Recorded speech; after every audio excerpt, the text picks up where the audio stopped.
Running স্টাফদের কর্মবিরতিতে সারা দেশে rail চলাচল বন্ধ, যাত্রী জিম্মির ঘটনা দুঃখজনক, উপদেষ্টা। আগামী ডিসেম্বরকে সামনে রেখে জাতীয় নির্বাচনের প্রস্তুতি চলছে, ঠাকুরগাঁওয়ে ইসি সানাউল্লাহ। দাবি মেনে নেওয়া হলো 7 কলেজের, জাতীয়করণের আশ্বাসে কর্মসূচি প্রত্যাহার ইবতেদায়ী শিক্ষকদের। কুমিল্লায় গোমতী নদীর 2 পাশের চর দখল করে গড়ে উঠছে অবৈধ স্থাপনা, বন্যার আশঙ্কা বাসিন্দাদের।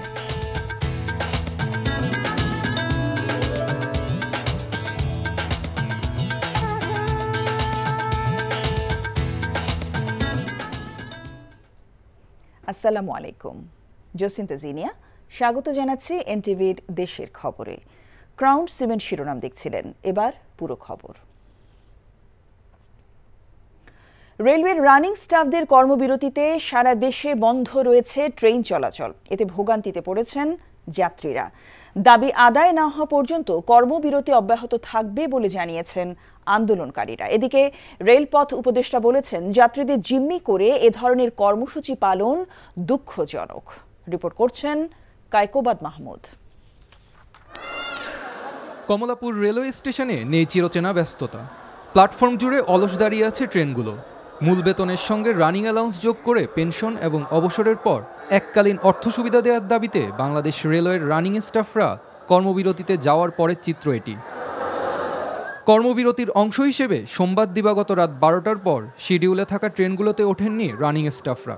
এতে সারা দেশে বন্ধ হয়ে যায় ট্রেন চলাচল। এইবার দিয়ে অন্ততপক্ষে 4 বার আমরা কর্মবিরতি কর্মসূচি দিয়েছি। 3 বারই আমাদেরকে এই রকম আশ্বাসের বিশ্বাসে তারা আমাদেরকে কর্মবিরতি থেকে সরে আসছে, কিন্তু আমাদের আসলে প্রকৃত সমস্যার সমাধান হয়নি। আমাদের এই অধিকারটা যতক্ষণ পর্যন্ত সুরক্ষা না হবে, যতক্ষণ পর্যন্ত আমরা লিখিতভাবে কোনো পরিবর্তন অর্থ মন্ত্রণালয় থেকে না পাবো, ততক্ষণ পর্যন্ত আমাদের কর্মসূচি চলমান থাকে।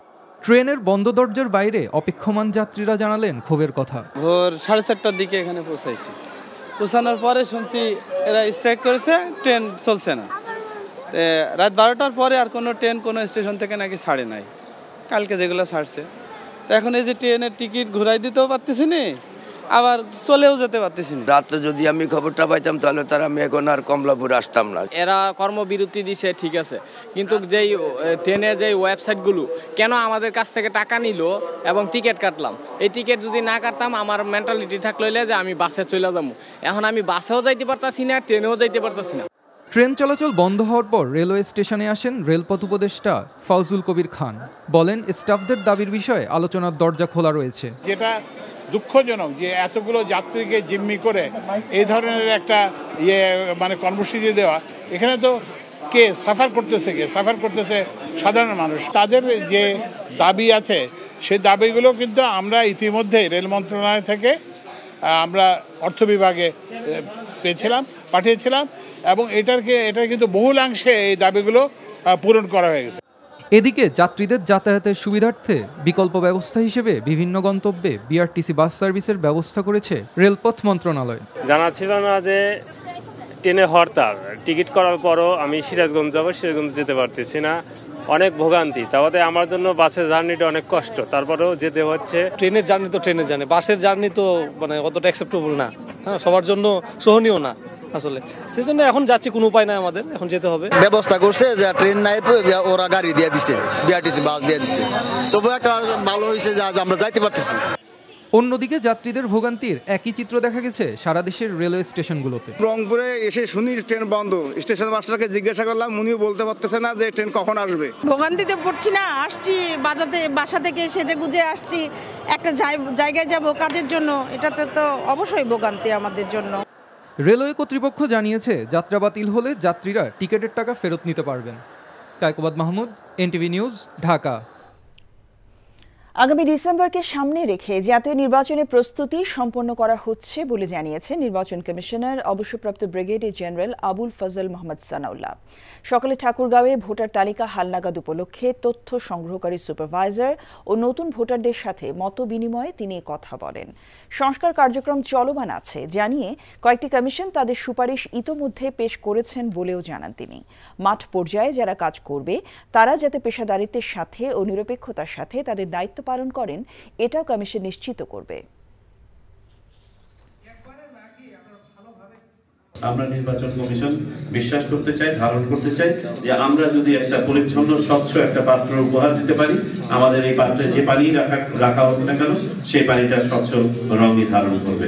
অতীতের বাস্তবতা আমরা জানি, সেই বাস্তবতা নিরিখে আমরা সতর্ক আছি। আমরা বিশ্বাস করি যে মাঠ পর্যায়ের প্রশাসন এবং প্রতিষ্ঠান সবাই স্ব ভাবমূর্তি পুনরুদ্ধারের জন্য সচেতন থাকবেন।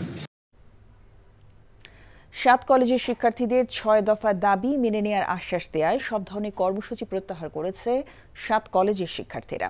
বিকেলে সচিবালয়ে স্বরাষ্ট্র উপদেষ্টার সঙ্গে বৈঠক শেষে 7 কলেজের শিক্ষার্থীদের প্রতিনিধিরা কর্মসূচি প্রত্যাহারের এই ঘোষণা দেন। বৈঠক শেষে সাংবাদিকদের তারা জানান, গেল রোববার রাতে 7 কলেজের শিক্ষার্থী রাকিবকে পেটানোর ঘটনা তদন্ত করে জড়িত পুলিশ সদস্যদের বিরুদ্ধে 3 দিনের মধ্যে ব্যবস্থা নেওয়ার আশ্বাস দিয়েছে স্বরাষ্ট্র উপদেষ্টা। ঢাকা কলেজের শিক্ষার্থী আপনারা জানেন যে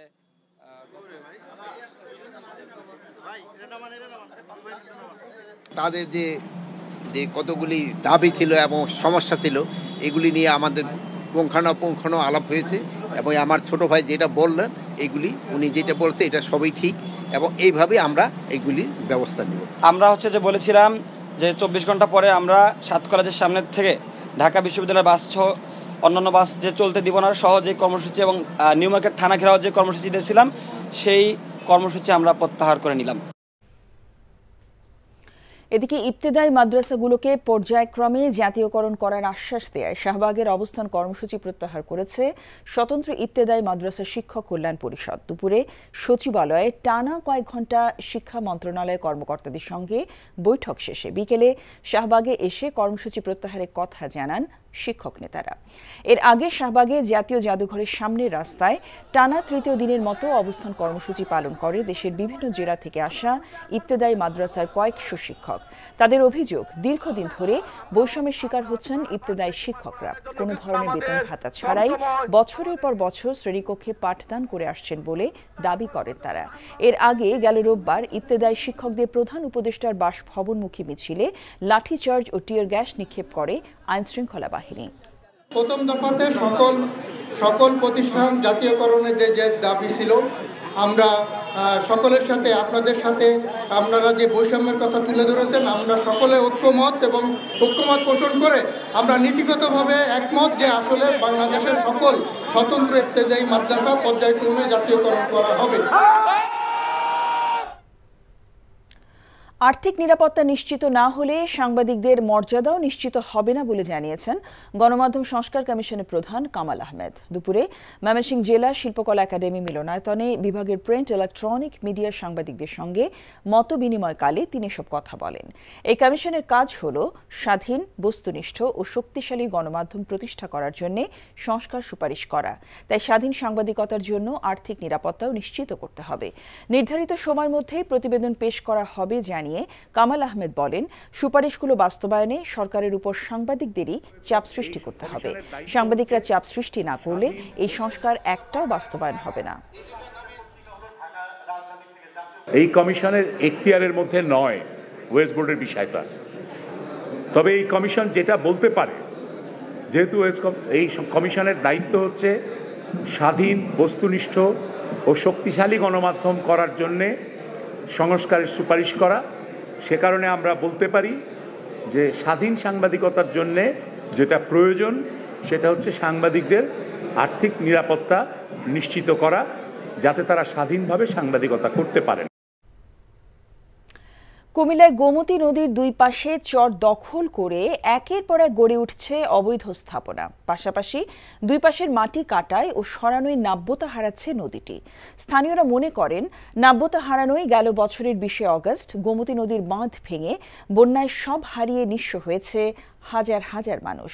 অবৈধ স্থাপনা নির্মাণ ও মাটি কাটা বন্ধ না হলে আসছে বছরও বন্যার আশঙ্কা করছেন নদীপাড়ের বাসিন্দারা। কুমিল্লা প্রতিনিধি মাহফুজ নান্টুর পাঠানো রিপোর্ট। গোমতী নদীর দুই পাড়ের বেড়িবাঁধ ও চরের মধ্যে গড়ে উঠেছে ঘরবাড়ি, রেস্টুরেন্ট, কফি শপ সহ অসংখ্য স্থায়ী ও অস্থায়ী অবৈধ স্থাপনা। চর দখল ও মাটি কাটার ক্ষতবিক্ষত চিহ্নের এমন দৃশ্য দেখা যায় কুমিল্লার গোমতী নদীর দুই পাড়ের বেড়িবাঁধ জুড়ে। অধিকাংশ স্থাপনাই নির্মাণ করা হয়েছে রাজনৈতিক দল ও প্রভাবশালীদের প্রশ্রয়ে। কুমিল্লা আদর্শ সদর উপজেলার কটকবাজার থেকে দাউদকান্দি উপজেলার কলাতিয়া পর্যন্ত 90 কিলোমিটার দীর্ঘ এই নদী।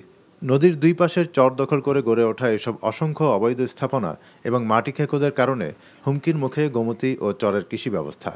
স্থানীয়রা বলছেন, এসব নিয়ন্ত্রণে প্রশাসনেরও গাফিলতি রয়েছে। আমরা কোনো ফসলাদি করতে পারি না, জমির কাছে আসতে পারি না, বিভিন্ন হুমকি দুমকি দিয়ে তারা আমরা অনাচার অত্যাচার করে। এবার যে বন্যা হয়েছে, এই বন্যায় এই নদীর দুই পারে যথেষ্ট আমরা ক্ষতিগ্রস্ত হয়েছি। গোমতী নদীর যে অবৈধ স্থাপনা আছে এটা আগে প্রথমে উচ্ছেদ করতে হবে। 2 নম্বর হলো আমাদের যে গোমতী সর কাটে, সরটা কিন্তু কাটলে কিছু লোকের উপকার হইলেও কিন্তু আমাদের টোটালি গোমতী নদীর সাথে যারা জড়িত সবারই এটা ক্ষতিগ্রস্ত হচ্ছে। অবৈধ স্থাপনার তালিকা হয়েছে, দ্রুত সময়ে উচ্ছেদ অভিযান পরিচালনা করা হবে বলে জানান পানি উন্নয়ন বোর্ডের এই কর্মকর্তা। 242টি অবৈধ স্থাপনার লিস্ট করা হয়েছে। লিস্ট করে আমরা বোর্ডে প্রেরণ করেছি। পরবর্তী সিদ্ধান্ত আসার পর কুমিল্লা জেলা প্রশাসক মহোদয়ের প্রশাসন সহ আমরা উচ্ছেদ কার্যক্রম শুরু করব। নদী থেকে বালু উত্তোলন ও অবৈধভাবে মাটি কাটার বিরুদ্ধে জেলা প্রশাসনের পক্ষ থেকে নিয়মিত অভিযান চালানো হচ্ছে বলে জানায় জেলা প্রশাসন। পানি উন্নয়ন বোর্ড ইতিমধ্যে কার্যক্রম গ্রহণ করেছে এবং আমরা জেলা প্রশাসনের পক্ষ থেকে তাদেরকে সার্বিকভাবে সহযোগিতা প্রদান করা হবে এবং একই সাথে আমাদের যে মাটি অবৈধভাবে যে মাটি কাটা সেটার বিরুদ্ধে আমাদের জেলা প্রশাসনের বিজ্ঞ নির্বাহী ম্যাজিস্ট্রেটগণ নিয়মিত ভ্রাম্যমাণ আদালতের কার্যক্রম পরিচালনা করছে। গোমতী নদী রক্ষায় প্রশাসনের ভূমিকা জোরদার করার তাগাদা দেন কুমিল্লার নদীপাড়ের বাসিন্দারা। NTV news desk. ঝিনাইদহ জেলা আওয়ামী লীগের সাধারণ সম্পাদক সাইদুল করিম মিন্টুকে আরও একটি হত্যা মামলায় গ্রেফতার দেখানো হয়েছে। সকালে ঝিনাইদহ জেলা কারাগার থেকে মিন্টুকে চিফ জুডিশিয়াল ম্যাজিস্ট্রেট আদালতে আনা হয়। এ সময় সিআইডি পরিদর্শক কামাল হোসেন মিন্টুকে শোন অ্যারেস্ট দেখানোর আবেদন জানান। আদালত উভয় পক্ষের সংক্ষিপ্ত শুনানি শেষে মিন্টুকে জেল হাজতে প্রেরণের নির্দেশ দেন। 2016 সালের 25 অক্টোবর জামায়াত কর্মী মোহাম্মদ তারেক হাসান ওরফে সজীব হত্যার ঘটনায় দায়ের করা মামলায় গ্রেফতার দেখানো হয় তাকে। ভৈরবে মেঘনা নদীর বাগানবাড়ি এলাকায় আবারও ভাঙন দেখা দিয়েছে। বিলীন হয়েছে বহু স্থাপনা। সোমবার রাতে হঠাৎ ভাঙন শুরু হয়। এ সময় একটি আধা পাকা ঘর, একটি বলগেট নির্মাণের মালামাল এবং একটি ডকইয়ার্ডের প্রতিরক্ষা দেয়ালের কিছু অংশ নদী গর্ভে তলিয়ে যায়। হুমকির মুখে পড়ে নদী পাড়ের বহু স্থাপনা। এ খবরে সকালে পানি উন্নয়ন বোর্ডের কিশোরগঞ্জের নির্বাহী প্রকৌশলী সাজ্জাদ হোসেন, ভৈরব উপজেলা নির্বাহী কর্মকর্তা শবনম শারমিন পরিদর্শন করেছেন। পরে ওই এলাকায় পরিদর্শন করেছেন স্থানীয় সেনাবাহিনী ক্যাম্পের একটি টিমও।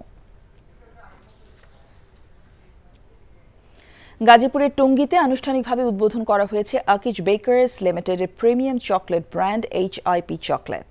শনিবার সন্ধ্যায় টঙ্গীতে ফ্যাক্টরি প্রাঙ্গণে আয়োজিত অনুষ্ঠানে আকিজ বেকার্স পার্টনার্স এবং টিমের সদস্যরা উপস্থিত ছিলেন। অনুষ্ঠানে প্রধান অতিথি ছিলেন বাংলাদেশের তুরস্ক দূতাবাসের রাষ্ট্রদূত রমিজ সেন এবং আকিজ গ্রুপের চেয়ারম্যান শেখ নাসির উদ্দিন।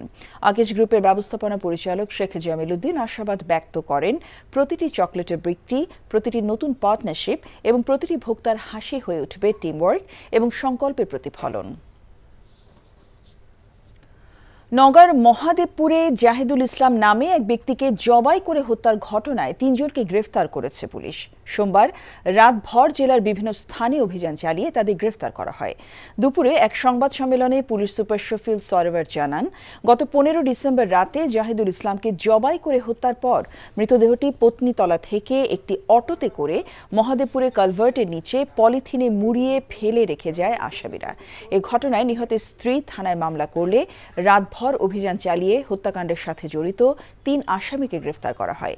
প্রাথমিক জিজ্ঞাসাবাদে গ্রেফতারকৃতরা এই হত্যাকাণ্ডের দায় স্বীকার করেছে।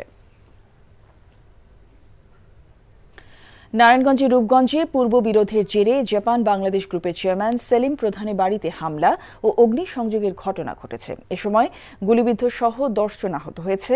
অগ্নিসংযোগ করা হয়েছে অর্ধশতাধিক মোটরসাইকেল ও কয়েকটি ব্যক্তিগত গাড়ি। সেলিম প্রধান বলেন, বিএনপি নেতা দীপু ভূঁইয়ার নির্দেশে একদল সন্ত্রাসী দল হামলা চালায় বলে অভিযোগ করেন। তিনি বলেন, আওয়ামী লীগ সরকারের আমলে সাবেক মন্ত্রী গাজীর লোকজনও হামলা করেছে। পুলিশ জানায়, গুলিবিদ্ধ অবস্থায় একজনকে হাসপাতালে পাঠানো হয়েছে। এ ঘটনায় জড়িতদের দ্রুত আইনের আওতায় আনা হবে।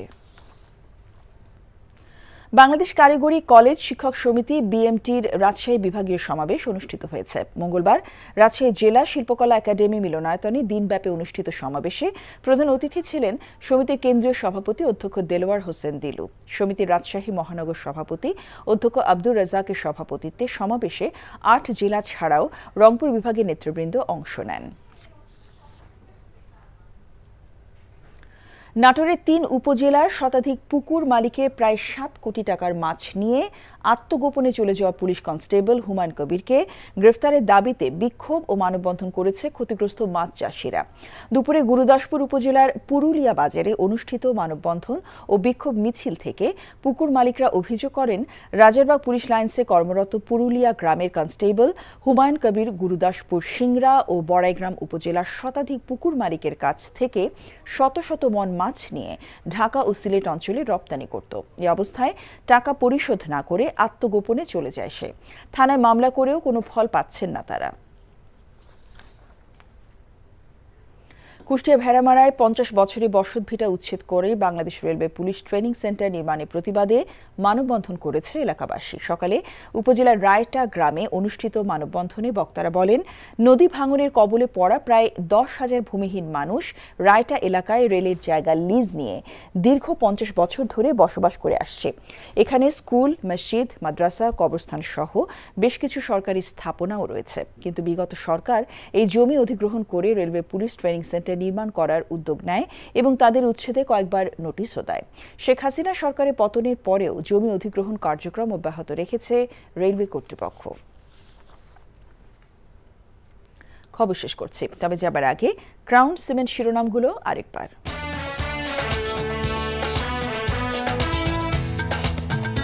রানিং স্টাফদের কর্মবিরতিতে সারা দেশে রেল চলাচল বন্ধ, যাত্রী জিম্মির ঘটনা দুঃখজনক, উপদেষ্টা। আগামী ডিসেম্বরকে সামনে রেখে জাতীয় নির্বাচনের প্রস্তুতি চলছে, ঠাকুরগাঁয়ে ইসি সানাউল্লাহ।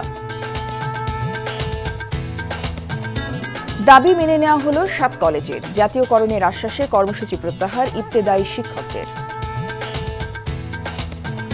কুমিল্লার গোমতী নদীর দুই পাশে চর দখল করে গড়ে উঠছে অবৈধ স্থাপনা, বন্যার আশঙ্কা বাসিন্দাদের। এই ছিল দেশের খবরে। এই খবরের ভিডিও সহ আপডেট জানতে ভিজিট করুন এনটিভি অনলাইন www.ntvbd.com। এছাড়াও এনটিভি জনপ্রিয় সব অনুষ্ঠান ও খবরের আপডেট জানতে ভিজিট করুন আমাদের ইউটিউব ভেরিফাইড ফেসবুক পেজ। ৬টে ইভিনিং নিউজ দেখার আমন্ত্রণ রইল। সবাইকে ধন্যবাদ।